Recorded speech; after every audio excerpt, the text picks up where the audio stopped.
Well, good morning, everyone. Myself, Pallavi from Novel Vista. I am the moderator and host for this webinar today. And today's webinar is how to excel in program or project management.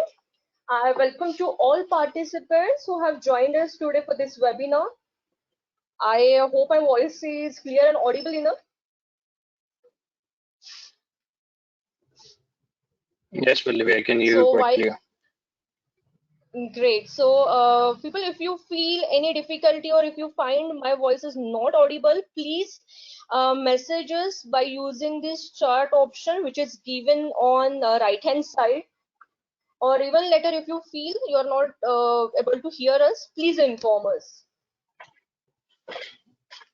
So moving ahead, let me quickly introduce Novel Vista. We are the one of the largest training organization with huge portfolio of more than 2,000 plus courses and team of 300 plus trainers who are associated with us. Since long time, we are in such knowledge sharing activities. Webinar is one of those where we introduce our industry speakers and experts to our participants who deliver such a great session for us.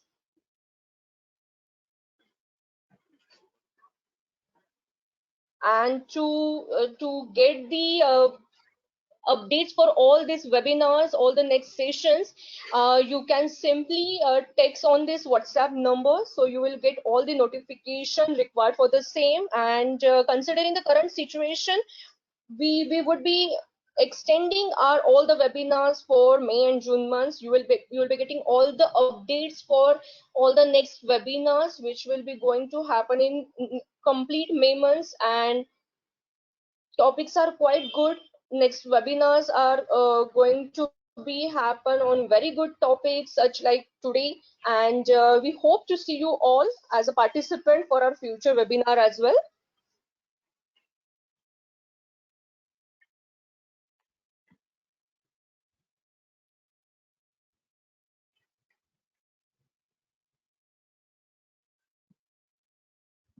Pallavi, I guess we lost you. So moving ahead,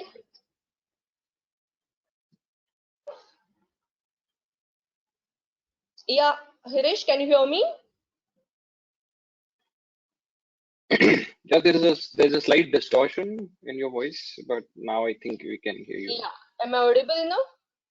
Yeah, yeah. Perfect. Okay. So, people, let me introduce our speaker today, Mr. Hiresh Honikar. Hiresh is the product manager for cloud and infrastructure services at Volkswagen IT Services India Private Limited. Hiresh is a PMP certified project manager and experience in facet of product management, encompassing product strategy, product vision, product roadmaps, channel enablement, and balancing pursuits between technology topics and channeling it further from business case to business model. He has been instrumental in shepherding current program automation strategy, resulting to capacity expansion and developing operations for cloud and infrastructure topics at Volkswagen IT Services. Currently, Hirish is leading a strong team of 40 plus resources in multiple domains of his core expertise, and we are very happy and excited to share the knowledge and experience of such young and visionary leader like Hirish. So, Hirish, we would like to request you to initiate this session with all your great experience. Thank you, Pallavi. Hi, good morning, everyone. Welcome to this webinar. Myself, Viresh Konikar. I have 11 years of experience in IT industry. It has been my surging interest to balance the pursuit between technology topics and further channelizing it from a business case to a business model. That is what I do. I do write a lot of business cases, and whenever I get an opportunity, I strive very hard to convert it into a business model. And at Volkswagen IT Services India, it's been 4 years that I've been with them. I've been involved in project pre-initiation activities such as pre-sales, bidding process, RFP submissions, costing, estimation, budget preparations, contract negotiations with brands and region. For those of you who I think most of you might know that Volkswagen is a group, and there are more than 10 brands in it, including Audi, Porsche, Bentley. Yeah, so I've been responsible for majorly dealing with them, handling these stakeholders across the various geographies. As Pallavi just underlined, my technical area of expertise includes Microsoft platforms such as Microsoft Mobility, which includes mobile device management, Microsoft Cloud, which includes Microsoft Azure, Microsoft productivity platforms such as Office 365 and Autopilot. So again, I see the count still increasing, and again, a big welcome to all of you, and I'm glad that I have been invited by Novel Vista to speak today on this forum. It's indeed a great opportunity for me to share my knowledge and experience. So Pallavi, can the participants see my screen? Yes, we can see the screen. Okay, great. So let's start with it. What we will do is today, I have some basic agenda and expectation settings. Of course, you all know that today's topic of discussion would be mostly about project management and some part of program management. Though I think the audience would be mostly interested in getting PMP certified, knowing how should be the approach towards that exam, how to prepare for it, how to attempt it. So all of this we would be discussing in the last 20 minutes. Before that, I would be covering more facets of PMP, so which are being released by PMI via a book called PMBOK. So I hope that most of the participants would know what PMBOK is. For those of you who don't know what PMBOK is, it's basically a guide which is released by Project Management Institute in USA, which defines which gives you a guide as to how projects should be handled in a more precise and a more accurate way. So, agenda and general expectation settings that I want to do today is I would like to share with you what I'm going to cover and what's not. So, what's not is basically more important. We have to understand that with the best interest of time, it's not very easy to cover such a vast topic. The canvas is quite broader, so I would not cover the processes in detail. I would not cover the input tools and techniques in detail. So what's going to be covered? We are going to cover all knowledge areas, 10 knowledge areas and 5 process group, which is like the mecca of this exam, mecca of this preparation. Then we will slightly touch, as we gradually start, we will touch the definitions of project and program, the role of project manager, how it's kind of varying within the industry that we are, because it varies a lot from depending upon your organization type. We'll also touch upon the halo effect, which is like the most cascading effect that I have seen in IT industry. So I would like to share my experience as to what that is. Then again, as I said, we'll cover the 10 knowledge areas, 5 process group. So we'll touch base them.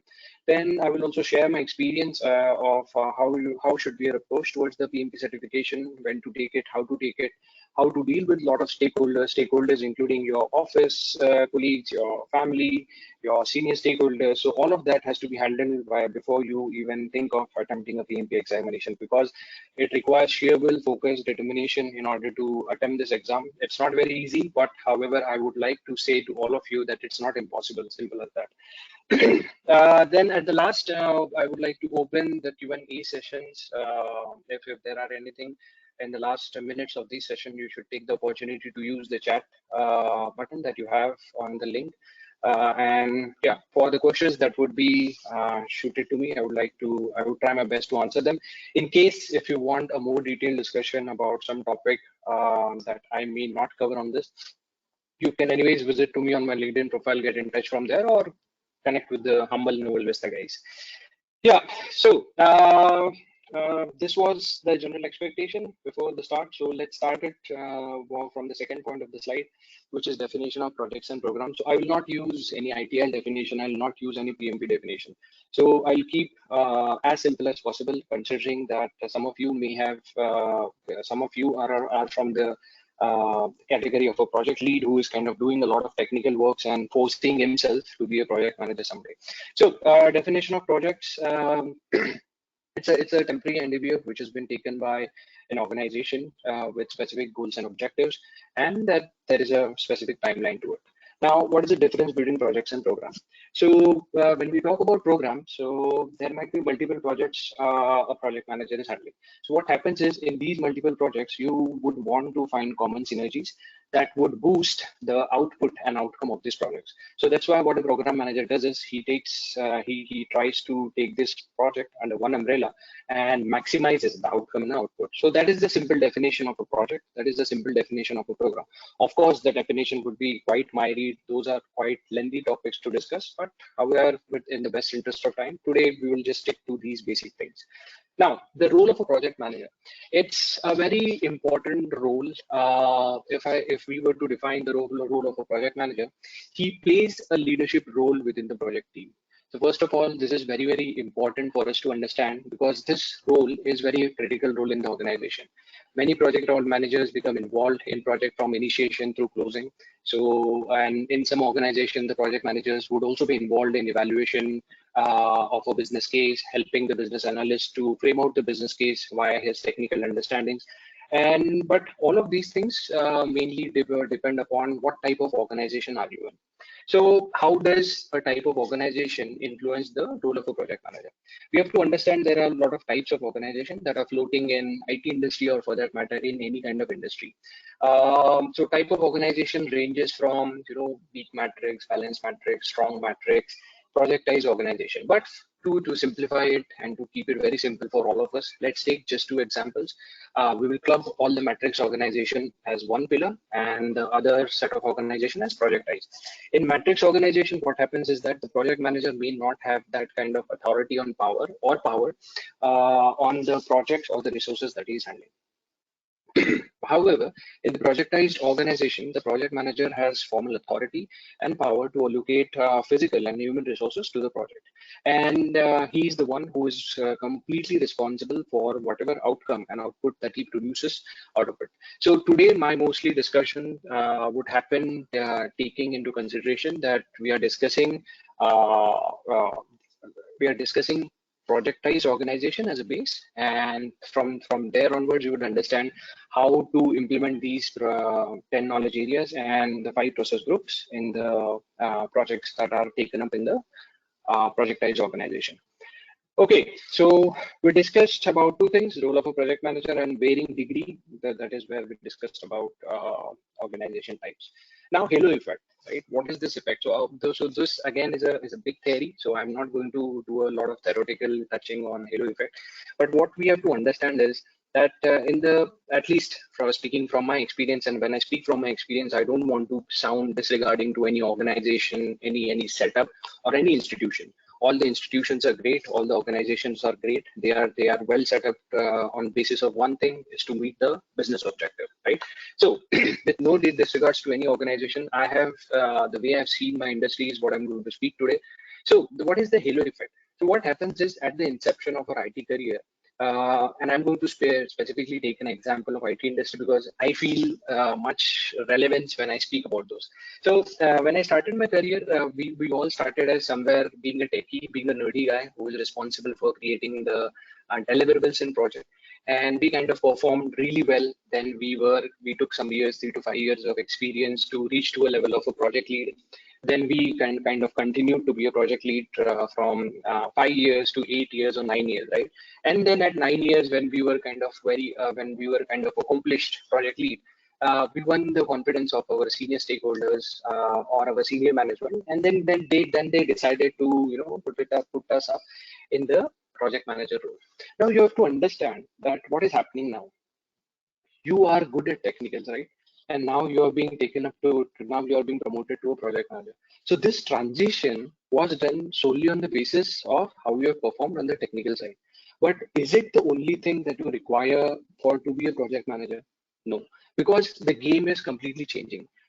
The project manager is not only in today's world, it's a very complex setup, right? Organizations are redefining their strategy, and most of the work that they want to achieve or the result that they want to produce, they want to do it via a project mechanism, right? We said what is a project at the very start of the session. A temporary NDB are taken up by any organization with specific goals and objectives within a stipulated time period. So there is a time frame, there is a start date, there is an end date.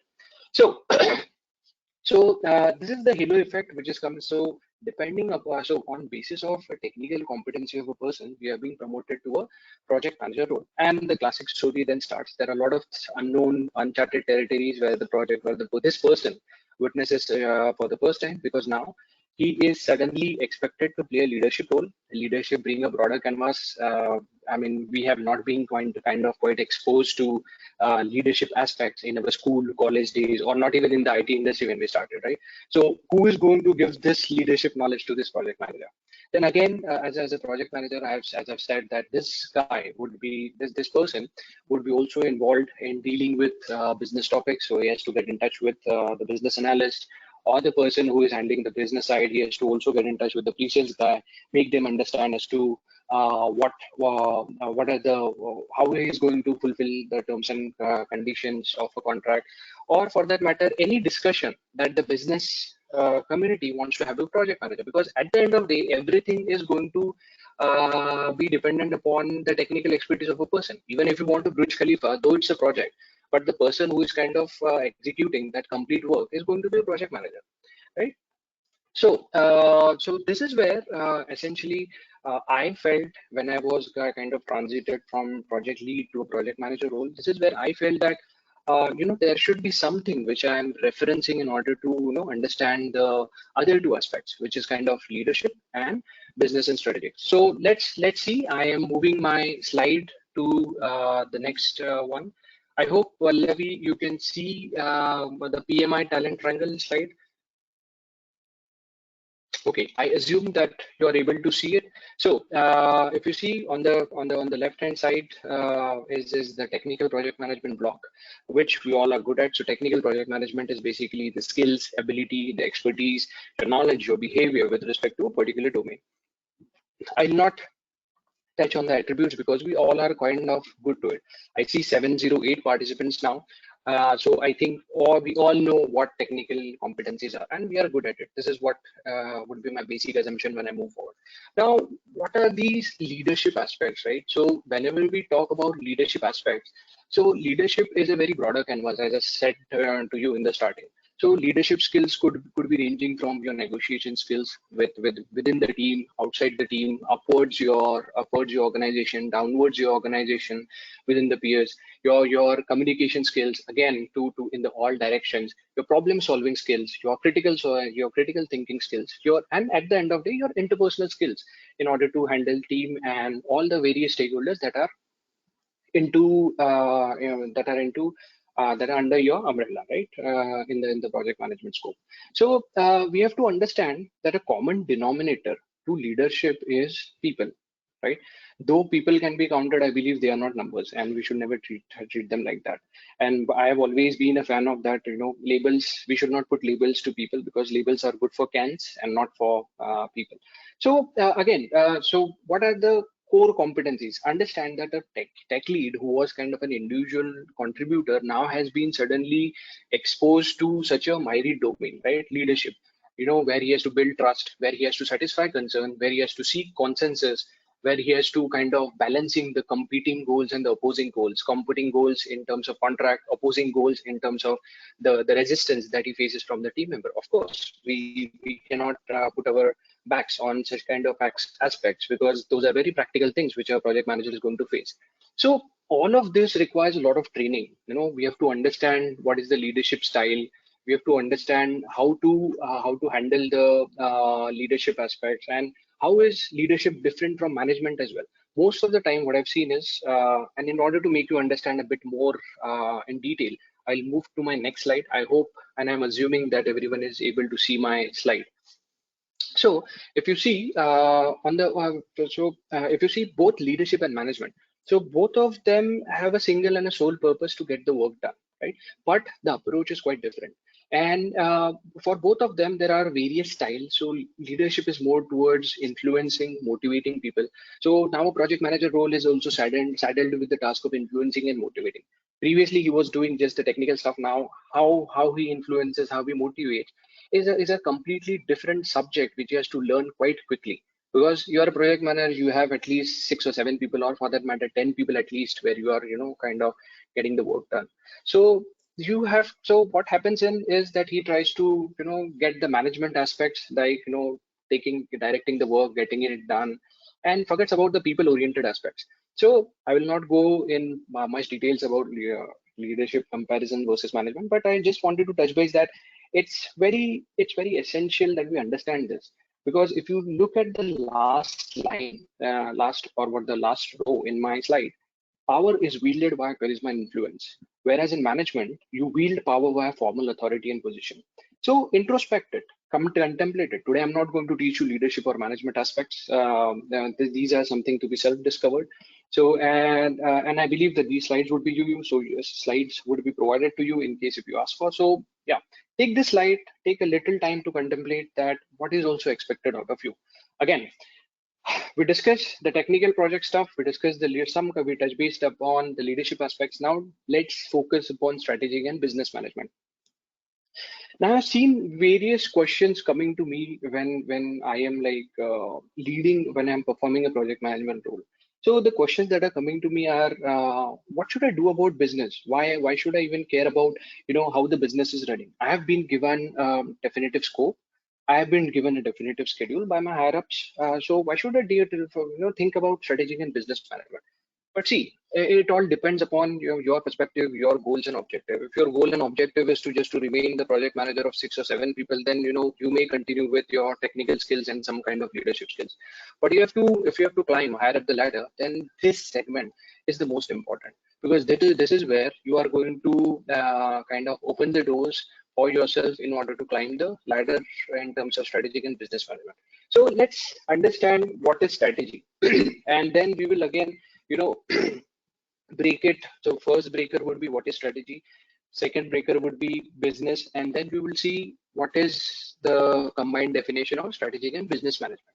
So now why is it required? The skills of strategy basically is long-term objective. It basically means that you should have a very high level overview of your project standing within the organization, and for that to have, you have to have business skills. So business skills can be understanding about finance, how finance works, how your finance department is working, how do you market your product, how you take it from customer, how you take it from one segment of your customer to another segment of your customer, how are operations be getting handled in your organization, what are your networking skills, so how to build a network. So to gain a knowledge about finance, marketing, about networking, you have to read a lot.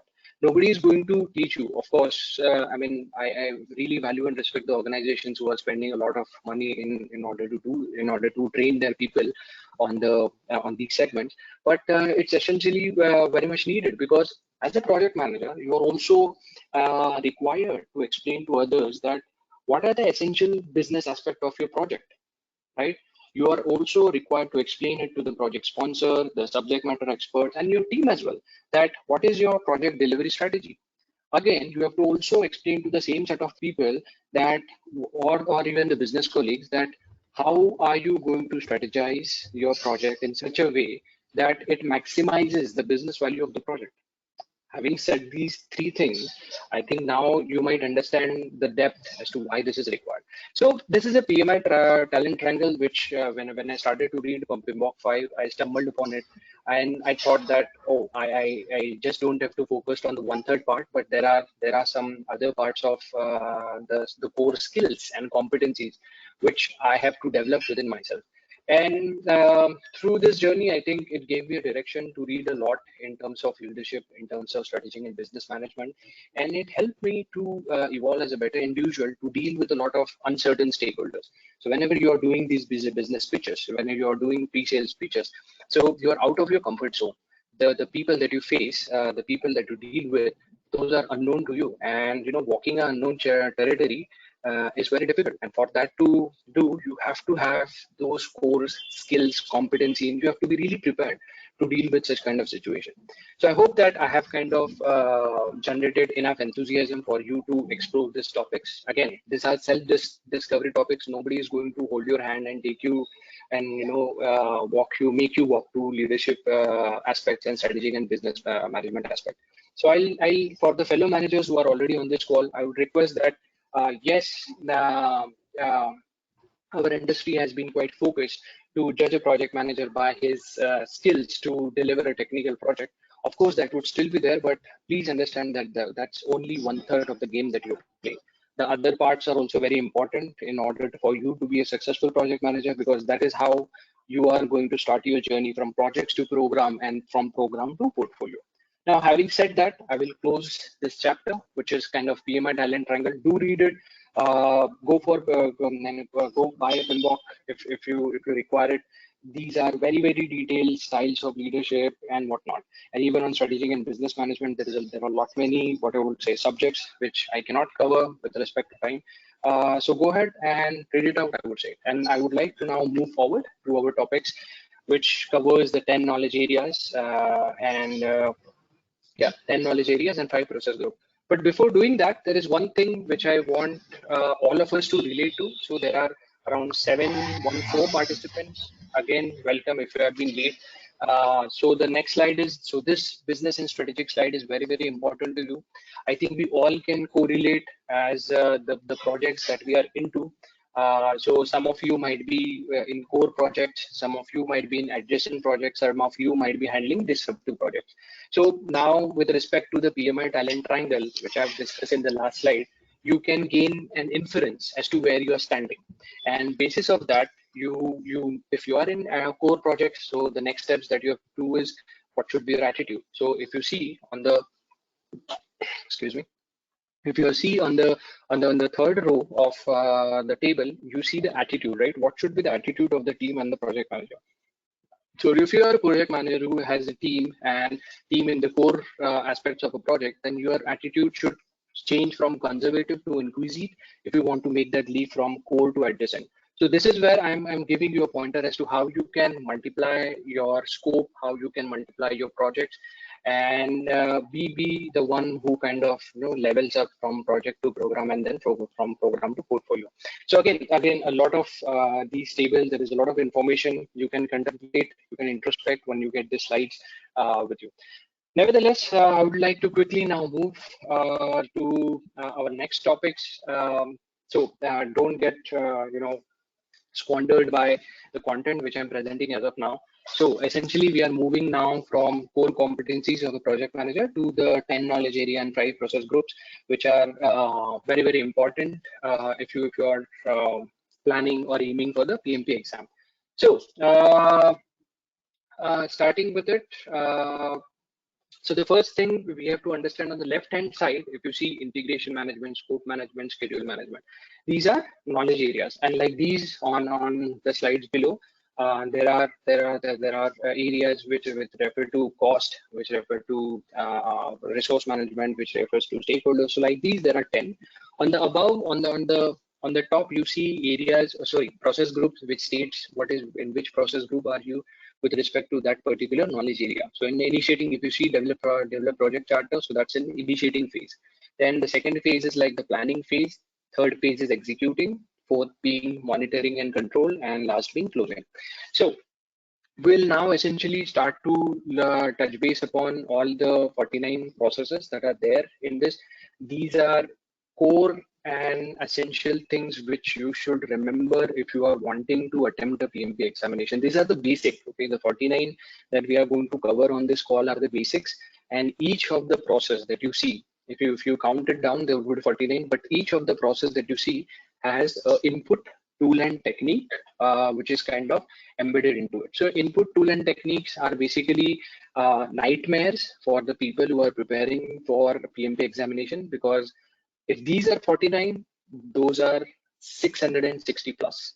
So yeah, whether to prepare for those 660 or not, that's another set of debate that maybe we can slightly touch base upon at the last part of this seminar.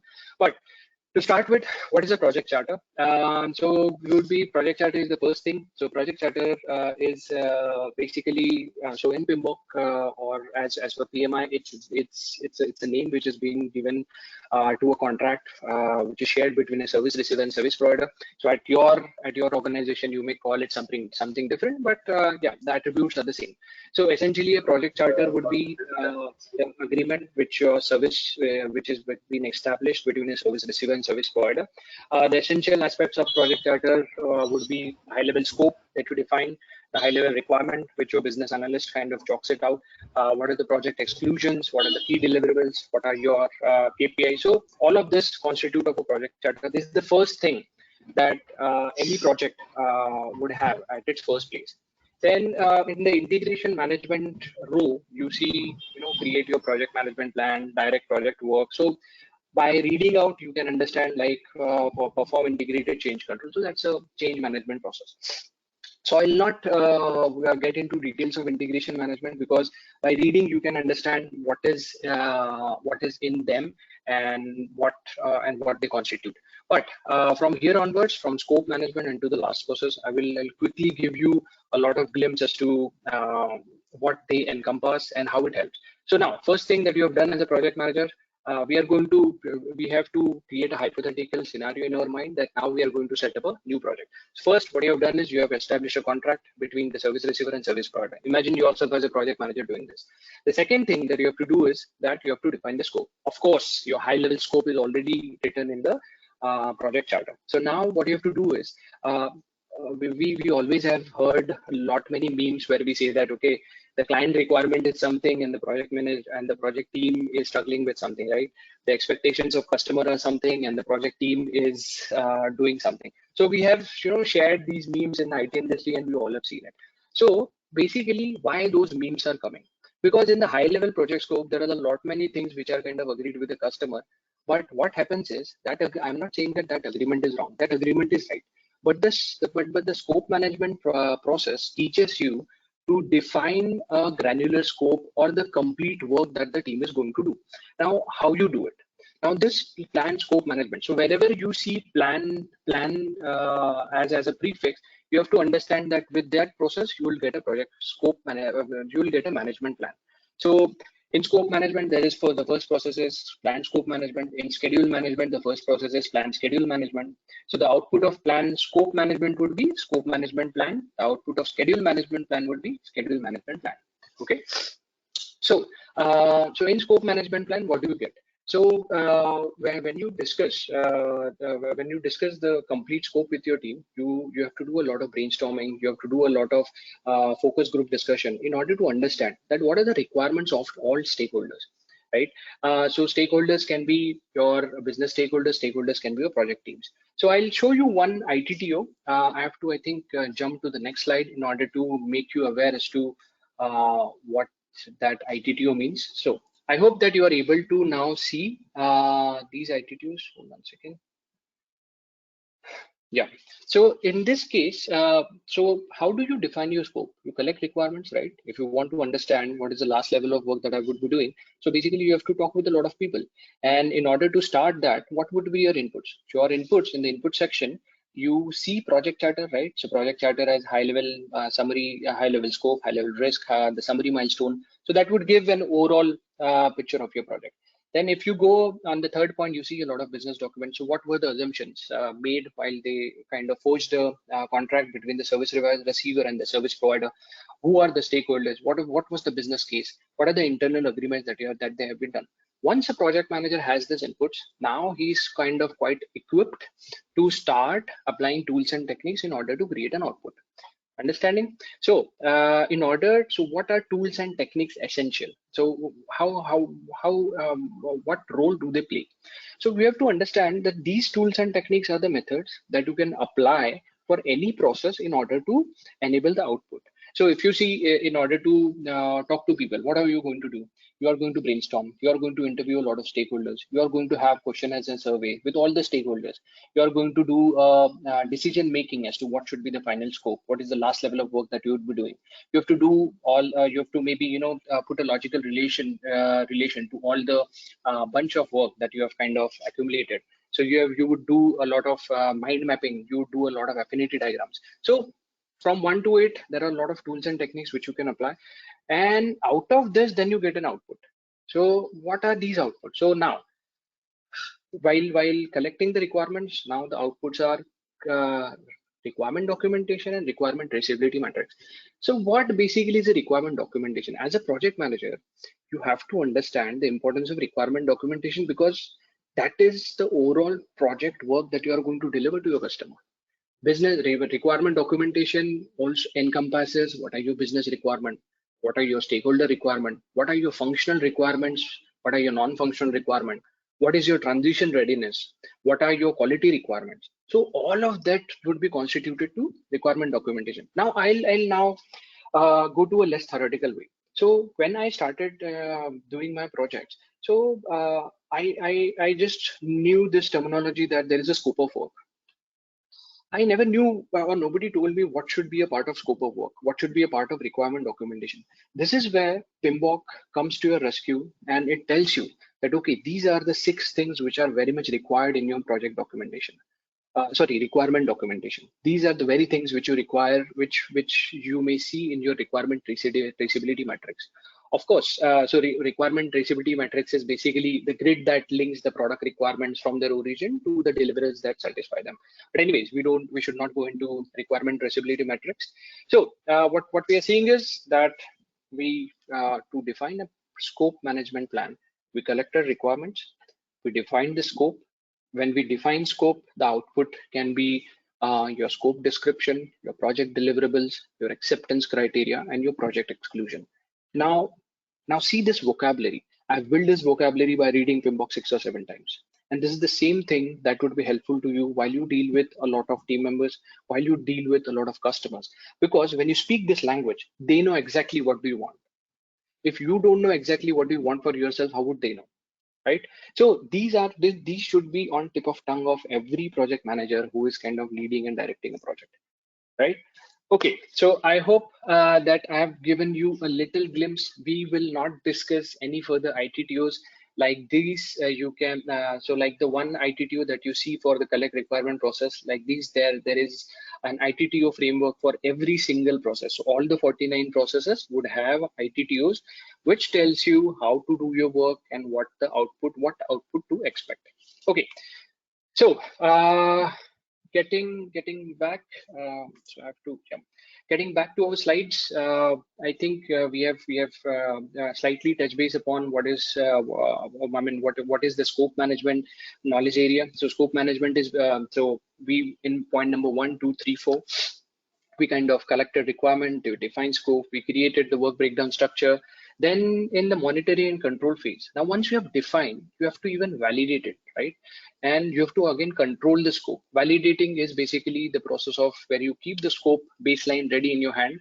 I'm sorry, I have not given you an impression as to what scope baseline is. The scope baseline is basically an first approved version of your scope, which is being done by your higher management or your customers. So so once you go through point 1, 2, 3, 4, your scope baseline is ready. Now you compare the scope baseline in the scope validate process and the control scope. Yeah, and yeah, control scope would be like you just check whether whatever you have planned is the actual scenario that is happening at your project. So, colleagues and guys who are on this call, we have kind of covered and touched based upon what is scope management process. Now, let's get to what is schedule. So, in schedule management, so how when you know what kind of work that you have to do, you have to also set parameters and frameworks in front of your team as to how to accomplish it. It's basically assigning timeline to each and every other activity. But so how do you do that? So you have to define the activities, right? So when you say that I have the complete picture of the work that needs to be done, then you have to break that work into activities. And once you are done, you get the activity list at point number 2.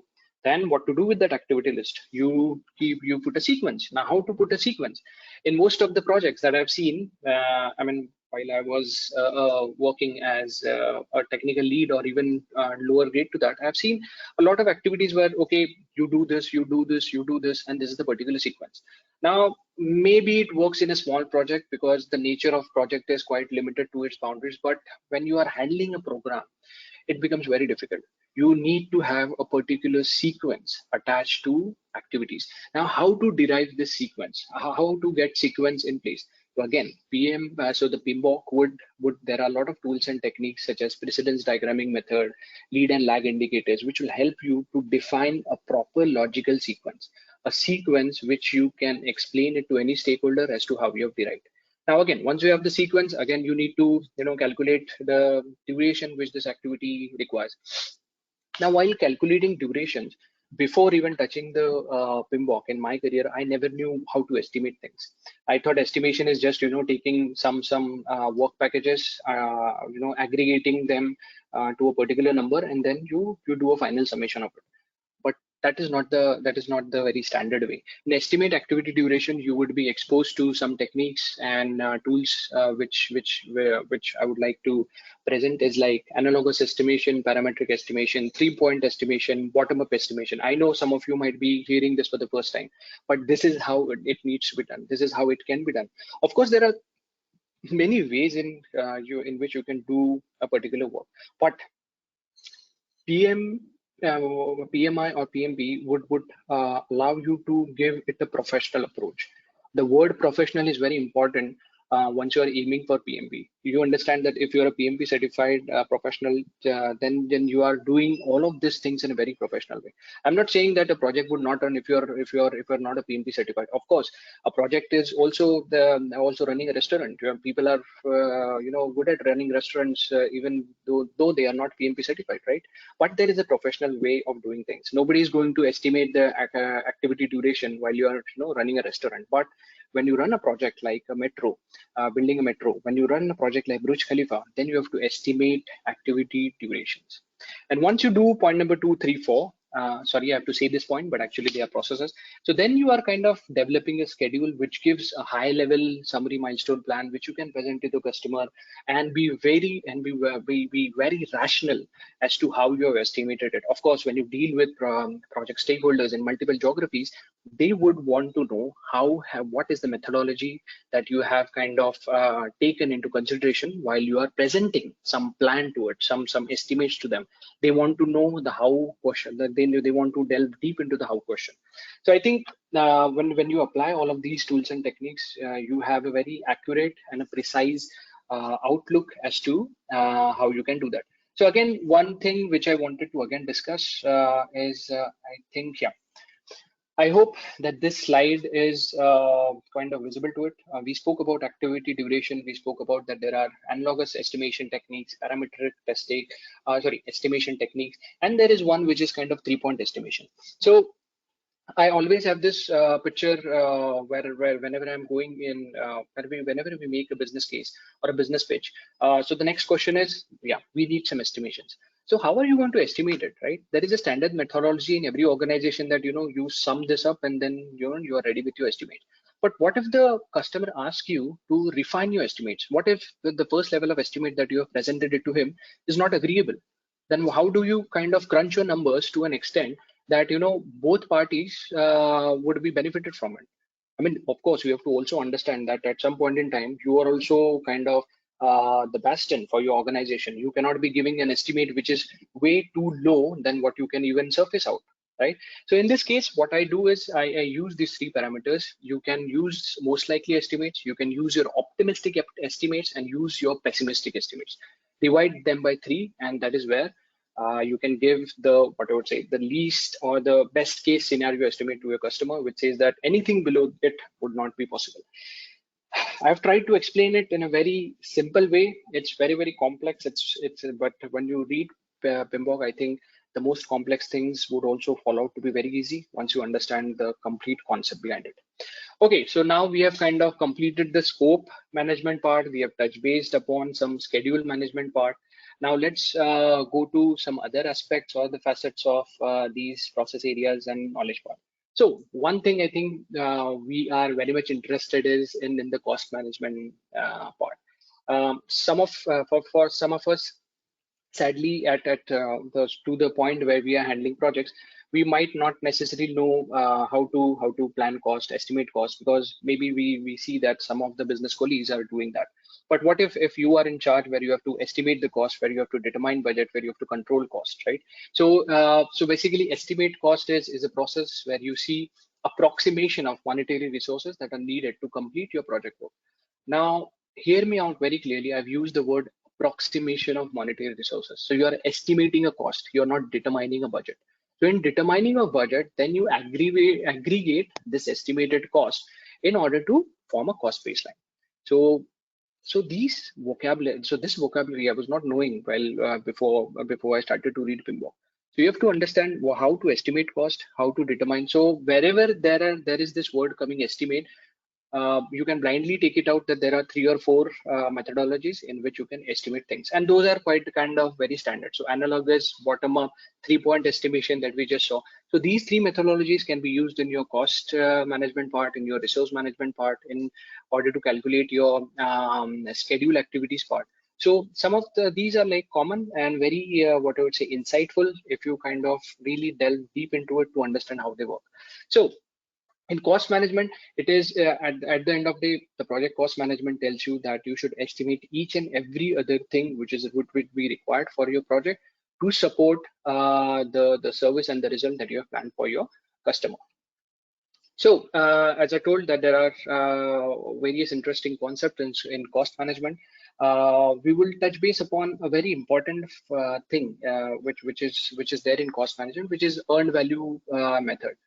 Uh, in earned value, what happens is I'll give you a small example as to how, and I've implemented this example practically in my projects.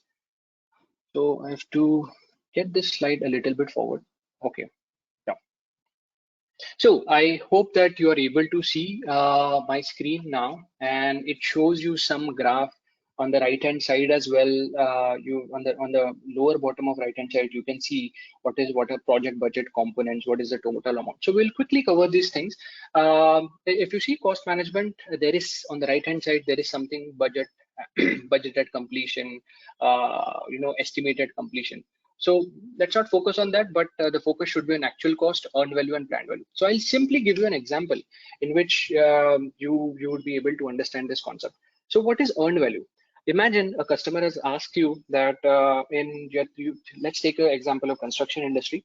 A customer has asked you that with 100 crores of budget, I want 20-story building to be built. So this is your project. At 50 crores budget, now you have kind of built, now you have taken up the slabs to 10th floor, sorry 9th floor, right? But as per the project plan, the customer was expecting 10th floor. Now you have to understand the earned value for the customer is kind of decreased, because what you have committed is that in 50 crores you will be building up 10 stories, but now you have only completed 9. So the earned value, though it's not the final outcome, but the earned value that you're giving to the customer is slightly less. And this earned value is an indicator that you are behind your schedule, that you have overrun your cost. Okay, simple example, with respect to what is planned, what is actual cost. So actual cost is basically what you have incurred to build 9 stories. Earned value is something which the customer would get and which is kind of decreased or deteriorated. And the planned value is something that you should be able to build 10 stories back with the amount of 50, with the amount that is stipulated. Right. So I think you have got how you have got a better understanding as to how deviations happen. And of course, if you have overrun costs, then there has to be some management reserves which have to be consumed by you in order to get your project completed. Of course, there is a drift, there is a deviation, but at the end of the day, what you have committed to the customer is something that you have to deliver. And how you deliver is that you use management reserves into this, which is not ideal, but you are left with no chance because you have kind of overrun or overshot your budget. So these things, it's very difficult to to complete all of this in a short seminar like this. But I think I'll just give you an overview, give you a feeders that something like this is there and you can expect it in PMBOK. Now, when you do your project budget, what are the factors that you have to keep in mind? So on the right hand side at the bottom of my screen, you see what an project budget encompasses. You see the column which is kind of the biggest, that is your project budget. Now, if we kind of decompose it, then there are two things which are getting split. One is the management reserve, one is the cost baseline. So cost baseline is basically what the project manager has at his disposal. So those are the things that he can achieve. But the management reserve for any unplanned changes, for any what I would say uncertain events that are happening. So that is where you use the management reserves. And the classic example of management reserve is the force majeure clause. So in COVID-19, in the sudden scenario that we are all into, most of the companies, if you read the newspaper, they are using this force majeure clause. What is this? This clause is an isolate. It gives an isolation parameter to a company that they have faced something which is kind of uncertain, which they have not seen. So unforeseen conditions which affects the project, and this force majeure clause has a very heavy description when you read PMBOK. So you understand the complete nitty-gritty of business as to what is there in management reserves. Of course, we are not going to now cover the control accounts, but if I see the time in check, we are already at 11:50, and we have to cover a lot. So I think I've given you a detailed understanding as to how you have to, plan your budget. What are cost management aspects that a project undergoes. I understand that in some projects, you might have a very small area, and these are not applicable, but it's very essential for you to plan your future, and to be a really competitive person in order to handle such kind of uncertain things. Okay, so having said that, we covered a lot, some bits of cost management part. I'll show you some formulas as well. So these are the things which are, I don't want to sound horrifying, but these are the things which you will face in your PMP exam. You have to be really prepared with the variance calculation, with the indices. Now, one thing you see some kind of snapshot. How did I benefit from these calculations which are there in PMBOK? So there is one aspect which is SPI. You see on my screen there is SPI, which says that you have to divide the earned value by planned value. So I'll discuss a real life scenario where I use this. So in my project, in one of my big projects, where I was tasked to deliver 800 kind of work packages to the customer in a particular year, which means that I would be requiring more than 16 odd resources to complete this. So now you have to understand that for 800 packages to be delivered, I'm going to use 16 or 20 resources in order to deliver. How do I keep a track? Every other work package is divided into simple, medium, or complex category. Now there are some timelines which are ascribed to the simple, medium, and complex category. And again, how do I keep a tab that every person is doing his bit of work, and that too flawlessly, meeting the deadlines and the delivery commitments that we have kind of forged with the customer? So now there might be an argument that a lot of you would have in mind that, okay, this can be done by Jira, this can be done by some tool which is already there in the market. But what these tools are not doing, or maybe they cannot do, is to calculate a schedule performance index. Now, what I do, I'll tell you. I have created a tool which calculates the schedule performance index at the background. If you see my screen in the highlighted row, you see there are numbers 0.51, you see there are numbers 0.23, and again you see numbers which is 1.61 and 1.37. So I pull a monthly report of all the team or of a complete project, and I get these numbers. So what schedule performance index means? Anything which is less than 1, it means it's under scope, schedule, and budget. Anything which is more than 1, it has overshooted the scope, schedule, and budget. So I can quickly pull out these work packages and understand that there is something wrong in it, right? Similarly, in CPI also, then you can also apply the same kind of thing when you are kind of estimating or closely monitoring the cost of your project. And again, you see some TCPI is kind of two complete performance index, which means that what is the number that you have to stick to in order to complete your project within scope, schedule, and budget, which are basically your performance baselines. So having said that, so we will wind up the cost management part.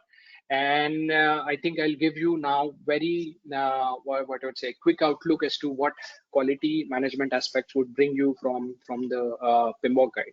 So quality management is basically plan quality, then where you plan your quality management plan. Then again, in the executing process, you have your manage quality, and again at the end in monitoring control, you have to control quality.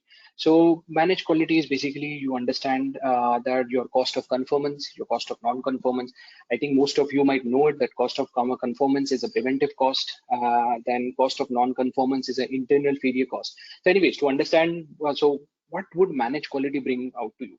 So managed quality would bring out to you such kind of essential aspects which helps you to run your project and to understand that what are the types of costs which are affecting your quality. At the end of the day, the cost of conformance is the money that you spend during the project to avoid failures, and cost of non-conformance is basically the money that you spend because of failures, right? So such kind of concepts were quite alien to me when I started. Of course, there are a lot many in this segment of quality management. There are a lot many techniques like the fishbone diagram, the 5 eye analysis, all of this, which are kind of not very, what I would say, made available to you when you transit from a project lead to a project manager role, are there in PMBOK if you read it quite descriptively. Okay, and then again, plan quality management. As I said, whenever you see a plan prefix for any process, then the output would be like quality management plan, right? We discussed the ITTUs, right? If you remember at the start of the session, that there is input, there is a tool and technique, and there is an output. So even for plan quality management process, there would be an input, which can be anything, which can be the project charter, which can be your schedule, which can be your scope, and then you apply some tools and techniques and you get an output. So output of plan quality management would be your quality management plan. And what does this quality management plan means? Before being a project manager, I never knew what quality meant, except for the fact that my deliverable should be kind of QA passed. That was my whole objective. But when you kind of put the shoes of a project manager needs to understand that what are the quality standards that have been agreed with the customer. What is the quality objective of the project? What are the quality rules and responsibilities? Who is having the quality assurance role? What are the quality control and quality management activities which you are planning for your project? So these are the essential things that you have to take into consideration. If you don't take into consideration, then by force, when an escalation happens, these things are going to these things are going to factor it via forceful consideration, which is not a very ideal scenario that any project manager would want to face. But okay, so having said that, we kind of touch based upon what is quality. Again, what is resource? As I said, people are the most important thing a project manager has. Power is the people that you hold. Always remember, colleagues. So again, I would reiterate, power is the people that you hold. It means that you have to develop these resources, right?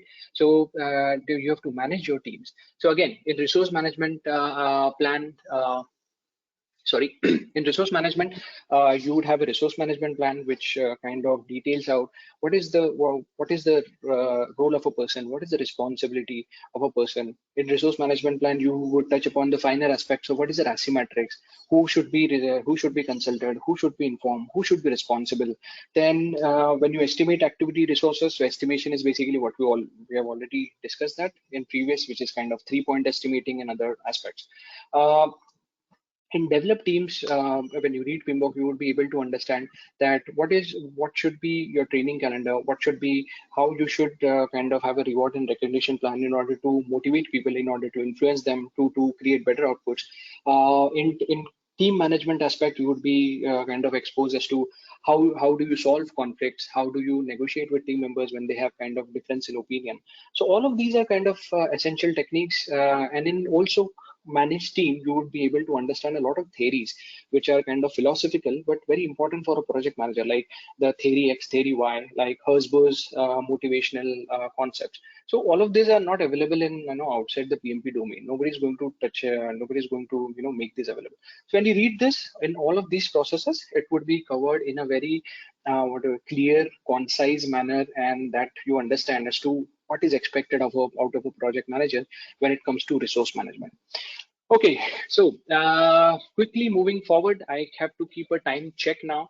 So in communications, again, in plan communication, you would have the communication management plan, which tells you about what are your communication requirements, what are your escalation process. Obviously, in our projects, we have escalation matrix. So that is what essentially it means. What is the time and frequency of distribution of information? Who is the person responsible for communicating the information? Who is the person responsible for release of confidential information? So I think likes of these are kind of discussed in communication management plan. And when you manage communication and monitor communication, basically deals with satisfying the needs of your stakeholders with the right kind of information, which is kind of created, which is kind of distributed, which is kind of monitored, and ultimate disposition or distribution of a project information to all the stakeholders. Okay, so that is how these processes would move. So I'll quickly cover the risk, procurement, and stakeholder management. Risk, I think we all know that these are uncertain events. Uncertain events can be categorized into threats and opportunities. So so the risk management aspect of PMP would teach you about how to deal with these uncertainties, right? How to deal with these threats. So when a threat comes, what to do? Do you want so you basically avoid that threat, you basically transfer that threat when there is an opportunity which is presented, you kind of enhance that opportunity, you kind of exploit. How to enhance it, how to exploit is something that you can derive out of PMBOK. So I will not cover now all the risk management aspects.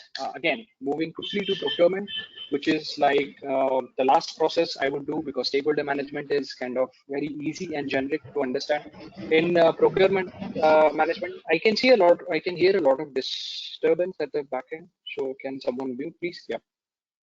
In procurement management, this is the best part that I like about PMBOK, because when I was framing contracts, I never knew that there are various type of contracts. So what are contract types? So you have to understand that I work in a captive, right? So for us, it's basically cost reimbursable contracts. There are two type of contract in project management. One is like fixed price contracts, and other part is cost reimbursable contracts. So I will say that in a lot of captives, project managers must understand that in cost reimbursable contract there are three types. In fixed fee contract there are four types. So all of this knowledge is very essential when you do stuff. Of course, for me too. So for me, I can even live without knowing that what are cost reimbursable contracts, right? But if I have that kind of knowledge with me, I have an edge above a lot of people. This is where the professional part comes into picture. Okay, so again, would not like to touch base upon a lot of things, but again, if we talk about plan procurements, right? So plan, as I said, once there is a prefix of plan, the output would be kind of procurement management plan. So in procurements, if you are kind of exposed to that segment, so you in procurement management plan, there would be a lot of activities which says that what is the timetable, what is the legal jurisdiction that you have, what is the currency fluctuations that you should handle in your procurement management plan. Then what are the assumptions, who are the pre-qualified sellers that you should consider. So all of this would be detailed out in plan procurements. Then in conduct procurements process, you would have bid documents. Now we all have heard at least once in our career that there is some RFQ which is coming from a customer, right? So, but we never understood what is the difference between an RFI and an RFQ and an RFP. So RFQ, we all know that it is request for quotation. But how is it different from RFI, which is kind of request for information, and how different it is from request for proposal. So RFI, RFQ, RFP. If you read papers like Economic Times, or for that matter any newspaper, you in the business section, you would always have this demarcation done. If you read that closely, there would be some. So there, if a company needs some information about something which is new and disruptive, they would request for information. If it needs a quotation when it knows the complete scope of work, it would ask for an RFQ, and similarly for an RFP as well. Okay, so I think now you must have got an initial understanding that how important is it. I'm sorry to put so many terminologies in front of you that might sound alien, but this is what you can expect from PMBOK, and it's very essential that you learn about this, because this is what a role of a project manager is. That he should understand the nitty-gritty, the details of the kind of work that he's doing. Okay, so I would say that though we have not necessarily, it's not possible to cover each and every of this in 1 hour session. I've tried my best put to bring curiosity in all of you to go back and read PMBOK and understand how these processes are interconnected, how these processes are overlapping with each other, what is how you can benefit it from them. I'm very sure and certain that once you start to read it, you would keep on reading until you cover all of these technology areas. It's very interesting and it's quite insightful as well. So please go ahead and read this 49 processes. And now let's move to the PMP exam preparation plan. So I think it's 12, and I would like to now park the next 20 minutes for the PMP exam preparation as to how I made it. So I can share my experience, and this would be quite practical and the way I have seen those days while I was kind of preparing for my examination. So before even taking this examination, when I started with Volkswagen IT Services India, I used to refer PMBOK 5 in order to strategize my projects, in order to draft out estimations, in order to make myself quite ready for those RFP, yeah, the bidding documents which we discuss, RFP, RFI, and RFP. So all of this knowledge I was kind of excavating from the PMBOK 5, and I have kind of, and the schedule performance index methodology that I've discussed with you, it's also derived from PMBOK and actually implemented in a project that I'm running.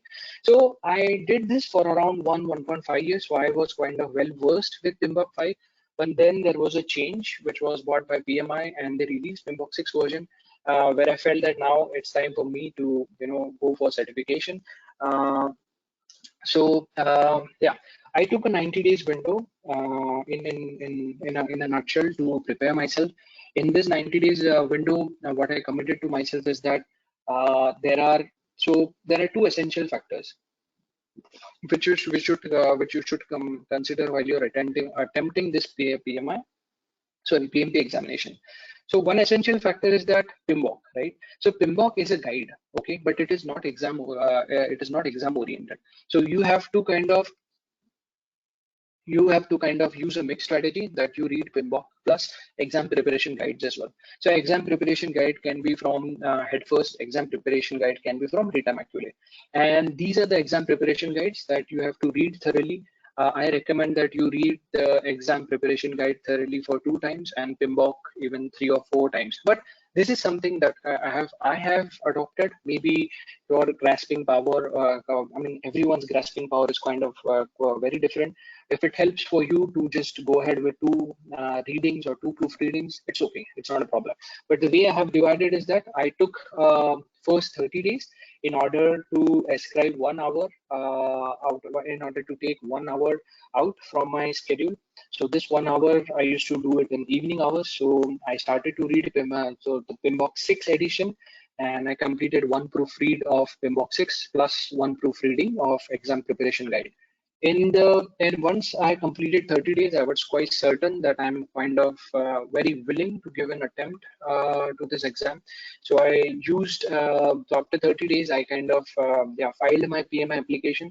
So you have to understand that for giving a PMP, you need to have 35 contact hours. Those 35 contact hours can be taken up by any training institution, or you can do it online as well.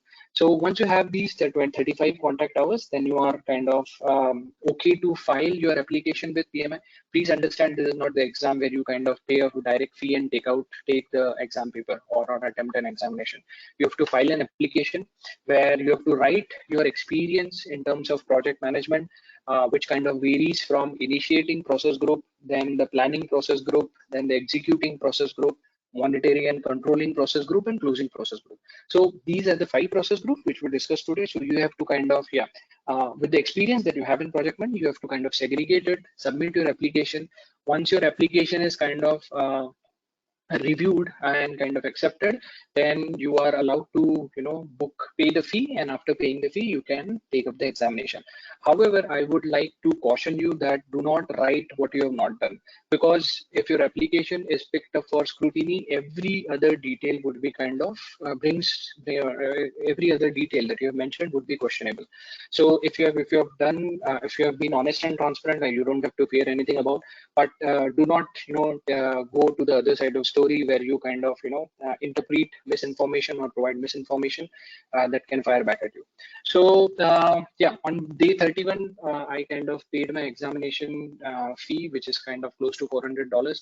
I know for a lot of them, the biggest whatever the certainty that you bring to attempting a PMP is when you kind of invest your money. So once you pay your fee, there is no backdoor. You have to attempt the examination, and from that day onwards, you should really buckle up. You should pull your socks and do whatever it takes to crack this exam. Okay, so in the next phase of 60 days, I kind of divided it into again 2 proofreadings. of PMBOK, and then again 2 proofreadings of the exam preparation guide. The exam preparation guide would make you solve a lot of questions, numerical questions, the cost calculation questions that we just saw, schedule performance index, cost performance index, then a lot of risk questions as well. Because in the best interest of time today, we did not touch base upon a fewer details of risk. But there is a decision tree analysis. There are decision tree analysis questions which are very complicated and that are in risk management. So those kind of questions, these exam preparation guide would take care of preparing you. So if you do it twice or thrice, I think it's more than sufficient. So if you see on the rightmost side, I'm kind of increasing my number of hours. This is very essential, colleagues and guys who are on this call, because you are not in academics. You have to first understand this. You're not in school and college that you you're free to dedicate any number of hours. You have to have your family responsibilities. Of course, I understand that a lot of colleagues or guys who are on this call, you may be in the average year of experience of 9 or 11 or even more than that. So you have to understand there are a lot many stakeholders. Your family is the most important stakeholder. The next to a stakeholder is your office, or the office commitment that you have. And out of once you have kind of fulfilled your responsibilities in these two stakeholder segment, then you are allowed to take your time off. So please be wary that there is a lot of struggle. Yeah, you are not in academics, so increasing your number of hours is something that you have to carefully keep a tap upon. So yeah, in the next 60 days, I think I've increased it to 3 hours, 4 hours, and then I took a 15 days preparation leave. So these 15 days are very, very crucial for you. You have to understand that in these last 15 days, you have to leave everything aside. At least I did it for myself. So I left everything aside. And what I did was that I took simulators. So what are simulators? So there are a lot of exam questions on whatever say internet as well. You can get it easily, but those are not the right kind of questions. Those are very simple. What most of the these free exams are doing is they directly copy paste a line from PMBOK and then they give you 3 set of questions. So it's not the way PMP works. The examination works. Examination, one question can easily go from 2 to 3 lines. Even it can range out from to about 5 or 6 lines. So just for reading the question, you can easily spend 1 to 1.5 minutes. So you have to be very cautious about the last 15 days. You have to. I actually took a paid simulator where I was kind of sitting every day for 3 hours to understand my score and my level of preparation. So on the first, what I would say, first 2 or 3 days, my examination score was coming on a simulator to around 70 to 70 to 75. We all have to understand that to pass this examination, you should be in a comfort zone of 80 to 85% on per exam simulator basis. So in the first days, I was getting my score around 70, 75, then I moved it to 75, 80. And at the, I think last week, I was easily getting 80 to 85. And that kind of ascertains that you have now kind of a technical, you have kind of a knack to crack this exam. Again, how you do on the examination day is completely a different ball game. It's a completely another story. But I think last 15 days and a simulator is very important to make your body clock align to sit and make you sit for 3 hours. Please remember that you're not sitting in your office for 3 hours and without going on any breaks, and that too solving a lot of information, processing those 600 ITTOs, thinking through those 49 processes. You're not doing on day-to-day basis. So you have to prepare your mind and body to go through such tough times on the examination day. And gradually, if you started from gradually, if you train your body in this 15 days, I think it's very easy on the exam day. Not easy, I mean, you would be prepared to face any uncertainties on the exam day. I think once you once you take simulators, once you are doing good on simulators, I think then there is no aspect left for you to cover, and then you can say to yourself that you are prepared to take this exam. Please understand that no simulator would guarantee you a passing. What I would say, no simulator would give you a passing assurance. You have to kind of be really careful about it. But in case if you are taking these, if your average score is 80, 85, you can self assure yourself that you are prepared well. Yeah, And then the questions that then what did I use in the last 15 days? I used to, for 3 hours, I did not read anything.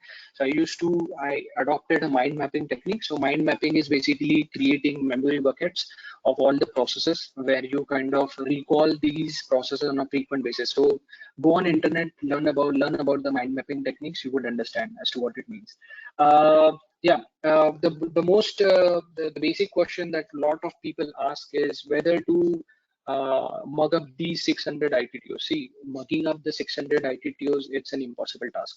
But what I would want to say is that the way I handle ITTOs is that I created some mind mapping techniques, so that I can understand the flow and which tool and technique kind of lies in which part of these knowledge areas, because it is very essential that you know which tool and technique to implement, right, and to which knowledge area it belongs to.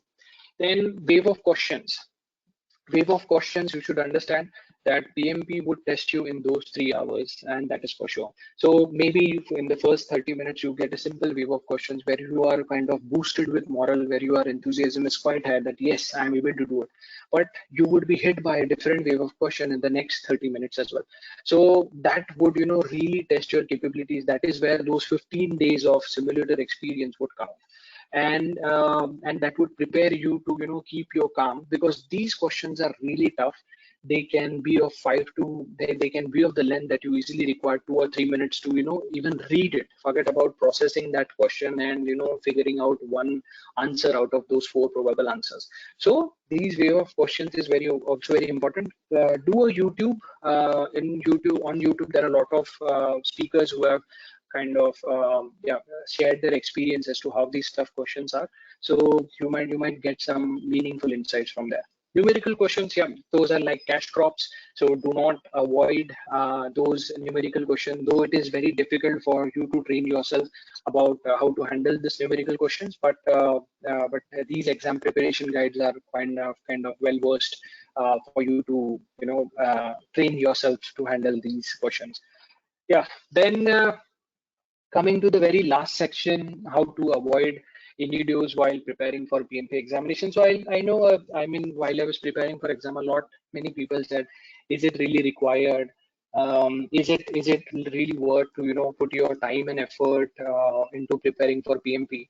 But I kind of introspected that while I was talking to these people. These people did not know the basic difference of business case and business model, right? These people were not knowing what are types of contract, how to handle that. These people did not know how to put and log this. What are the estimation techniques? These people did not know what is cost of conformance, what is cost of non-conformance, right? So you have to understand that you have to kind of avoid such kind of things and be really focused when you are kind of preparing yourself for PMP. Because see, there are a handful of people in the industry who are PMP certified, and PMP certification does not assure you anything on your, what I would say, job prospect. Your current job would still be the same, but I think you are holding an industry-wide recognition. You are one of the very elite few people who hold this certification, and that your knowledge is tried and tested via means of the PMP examination that you are attempting. So always it's a self accomplishment feeling, and of course, as I said, it's very important to be a professional when you are kind of doing your job. You should not treat your job for the namesake.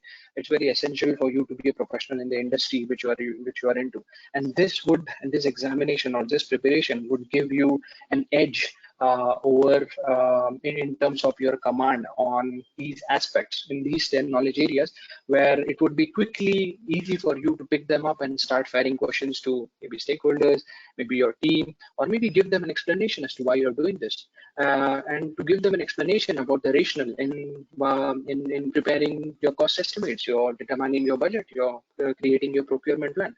Because before attending a PMP or before reading PMP, I did not know what has to be done, what has to be covered in a procurement plan, right? So that is where the edge is. And once you have knowledge, so imagine we speak a lot on a subject where we have knowledge upon, but have you seen yourself speaking on a subject where you don't have any knowledge? No, that kind of confidence on that particular aspect comes with the knowledge that you hold. The knowledge is the what I would say confidence factor which would be added to your profession when you say that you are a project manager. always understand that there is a difference between a manager and a project manager. So manager can be in a restaurant, but in restaurant you would not get a project manager. I do not want to disregard any industry over here, but you have to understand that there is a difference. There is always a manager in the industry, but there are very few who are called as project managers because they deal with 10 knowledge areas and 5 process groups. They know where to apply what tool and technique. They know what is the rationale behind calculating. They know the math to successfully accomplish their goals and objectives, which are circumventing a particular project. So having said this all, I would like to now conclude today's session. I would like to say thank you for inviting me. I think the Novel Vista guys are doing a very humble job by creating such kind of free webinars for people to have a lot of insights from the ones who have experience. I also want to take this opportunity to thank our training head and training department at Volkswagen IT Services India that they nominated me, and thank you Novel Vista for shortlisting my nomination and even inviting me as a speaker on this forum. So now I open this chat, or maybe now Pallavi, you can throw questions to the audience that we have, and in case if you are not able to put your question on the chat window, feel free to get in touch with me. You know me, and I'm there on LinkedIn. I would be really open and would like to help you out if you have any queries or questions. Thank you. Thank you very much. Great. Thanks a lot. Thanks a lot, Hitesh, for all your time and share such great leading experience with us. So we will be conducting a short poll with audience. I'll just questions so people can see the options and they can choose one and can conduct this poll. Okay. So you might want to bring up the first question. Yes, I have. So can you share? Can you see it on my screen?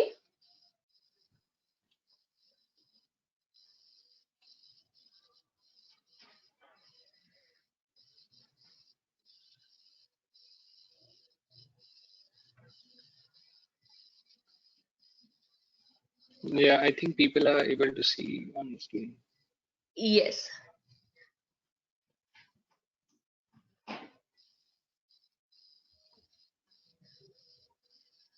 Okay, so we will display the answers for the same.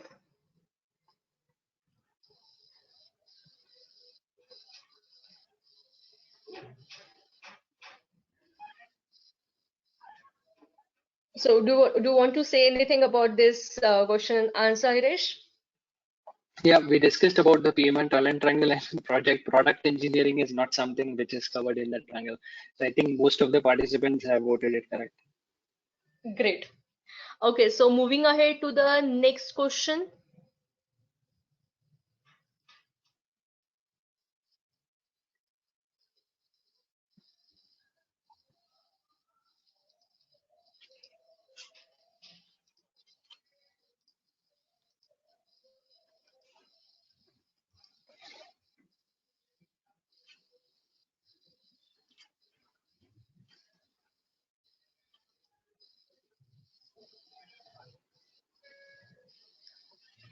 Okay, we will be shooting with the second question.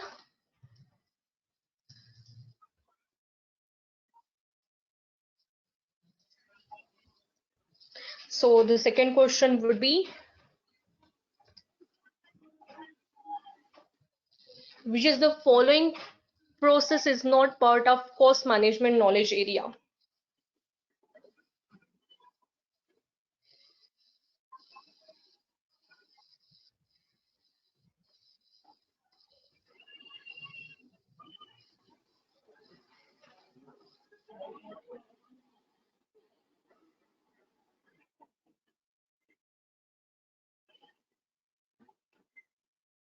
People have given vote. Let's display it. Yeah, I think most of them have correctly selected. So estimate activity duration lies something when you kind of are in schedule management process. Yeah. Great.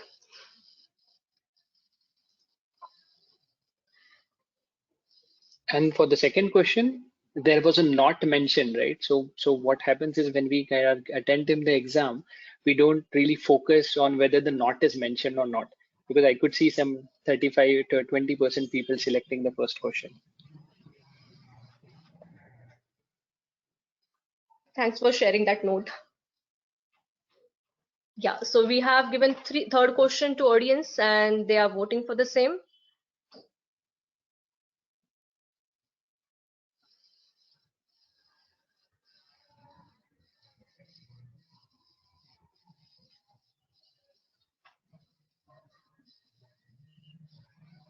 All right, so let's display the answers. Yeah, 74% of them are correct. So 16% have kind of voted closing, but closing is one of the 5 process groups, colleagues. Though we have not, though we have just, you must have seen it on my slides, and though we have not touched the last, it was kind of very last thing, but closing is also one of the 5 process groups. So anyways, yeah, I think we have good results because 74% have rated it quite correct. Great. So we can see that people could, got introduced and could understand these concepts and these aspects very well. Thank you. One So thing which I want to share on a very closing note that even when you attend your contact hours, you would be just shown the tip of iceberg.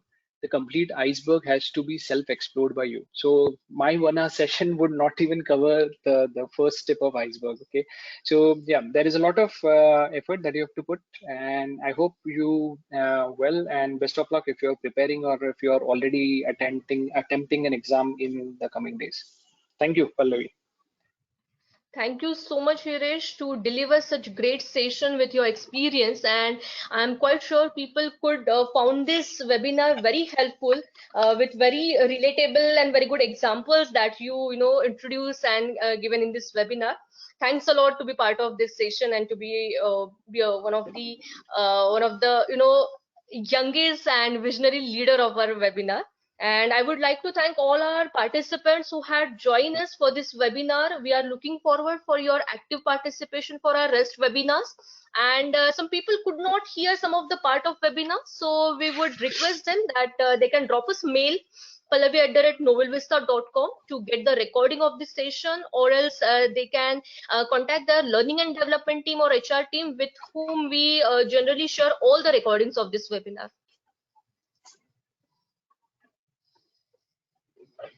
Okay, thank you a lot. Thank you, Pallavi. Thank you, participants. It's my privilege to talk to you all on this webinar. Thank you. Bye. Thank you so much. Thank you so much. Yeah, bye.